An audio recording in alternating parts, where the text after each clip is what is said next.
like a community associated like organization on the Stoneblade site where I was able to officially run events.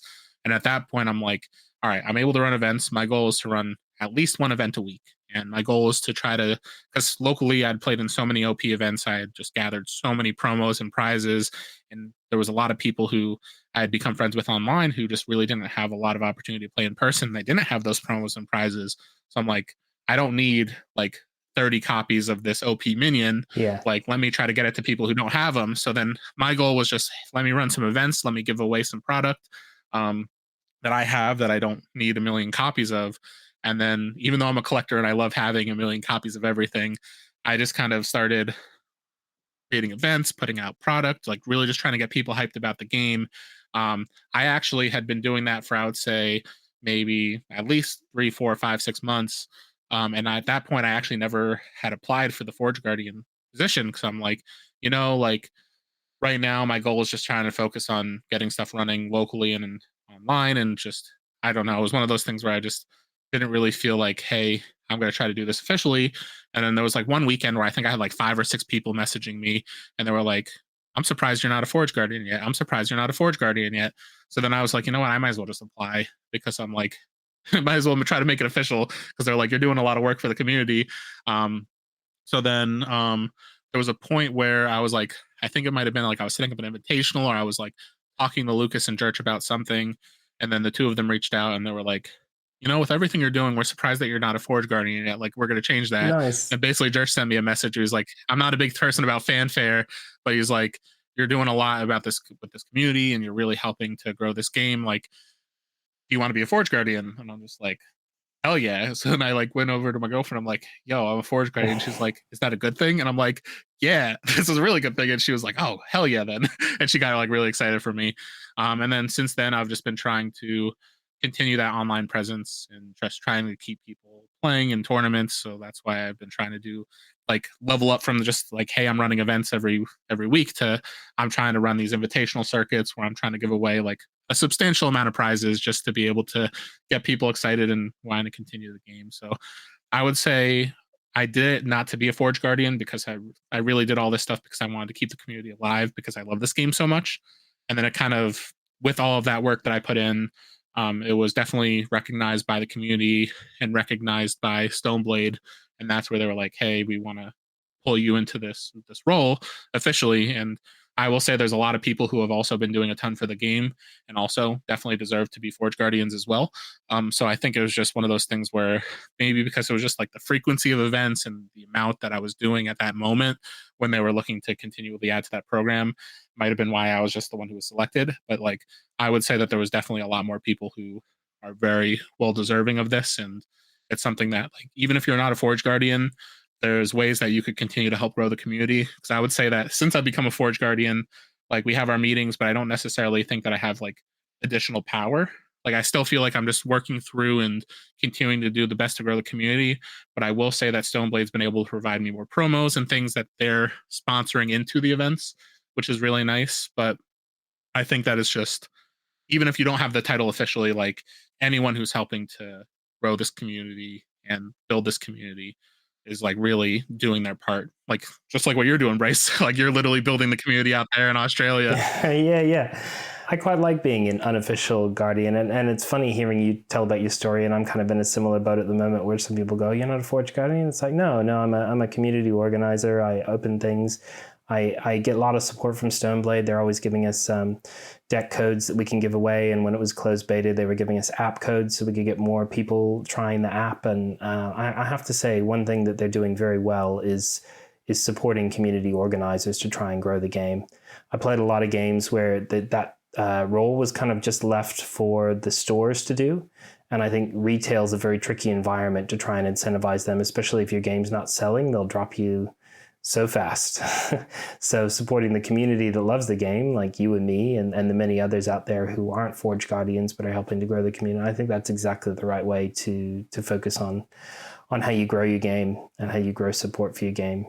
Couldn't agree more. Yeah, I agree. Let's go ahead to the lightning round. So I'm going to call this one relationship test.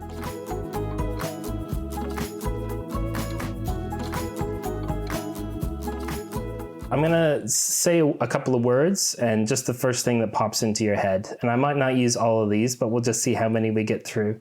So, favorite card. Proteus. There you go. Most hated card. Oh, that's tough. I'm like sitting here thinking, I would honestly say like a Venerable War Tusk or something like that. Okay, all right.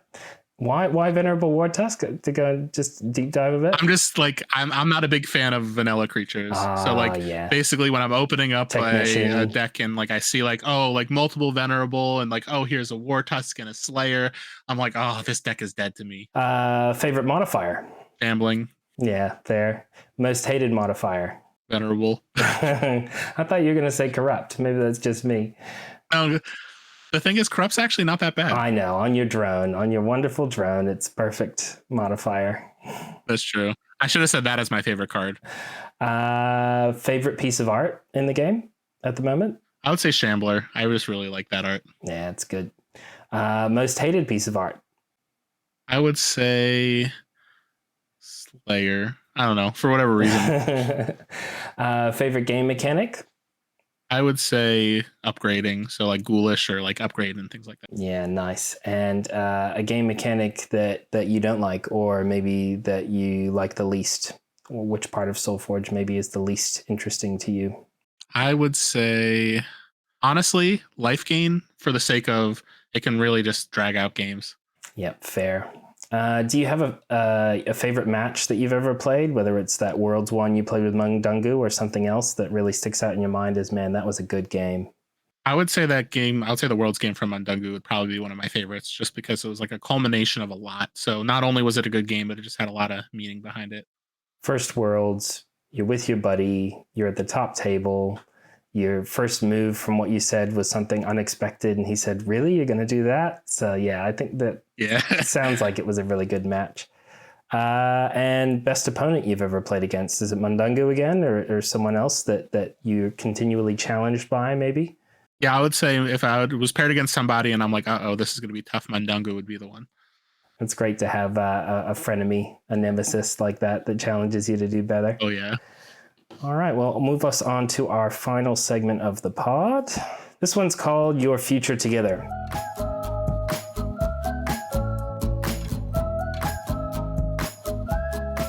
Typical thing that a partner might ask you if things are getting rocky or whatever.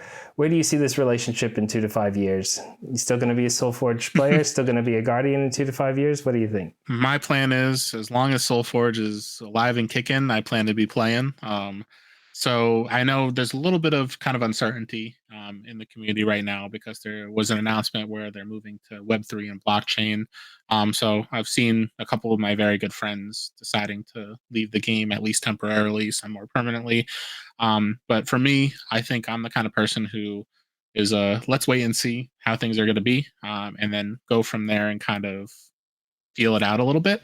But I love SolForge. In terms of gameplay, it's the game that I've had the most fun playing out of everything that I've played.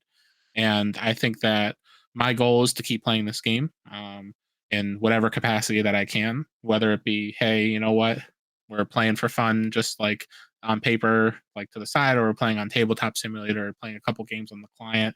But my goal is always to just play this game because I feel like it's so well designed and the community here is just so amazing.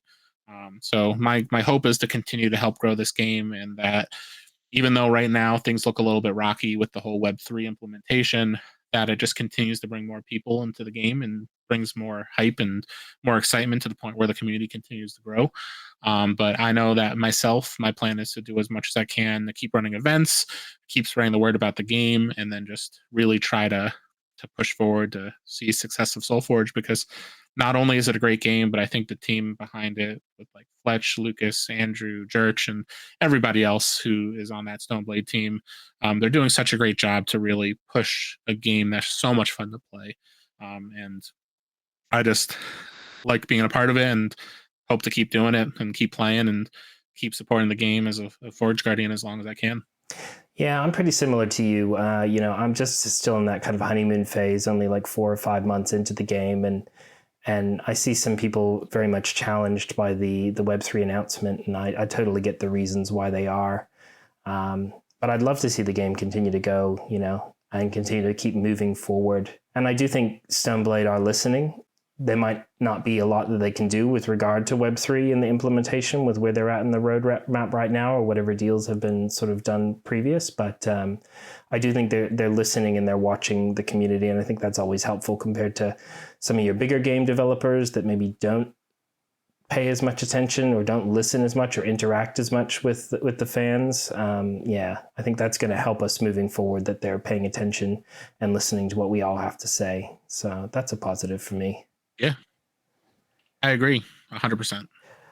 All right. Well, I do like the idea of keeping the episodes a digestible length. So there's just a couple of bits that I want to get through before we finish up the episode. So I am going to run a little bit of a competition where people who have got to this point get a reward for making it this far. So I'm going to ask you on the spot to come up with a secret word or phrase. And that's what people are going to need to DM me, IronBrice, on Discord.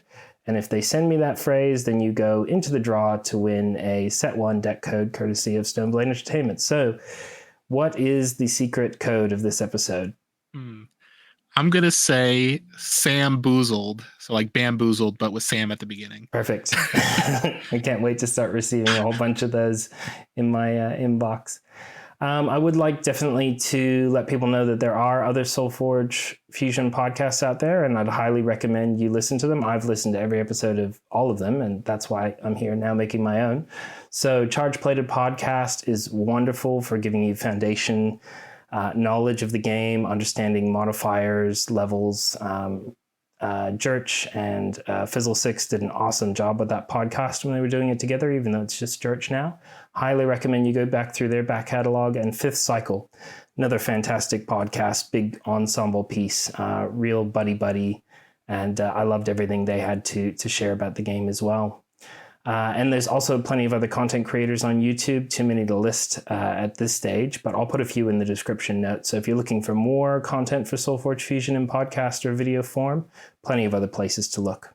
And I'll also include a link in the show notes to the OzForge Discord that I run. And we run through May, we're running 2 events a week on a Monday night and Friday night. So plenty of ways that you can get involved and help grow our community here in Australia and around the world. Thank you, Sam, for spending some time with me today. And it was really interesting to hear sort of your origin story, your background, and what you love most about the game. It's sort of what I expected, but also had some different interesting bits that you included in there. So I appreciate your time.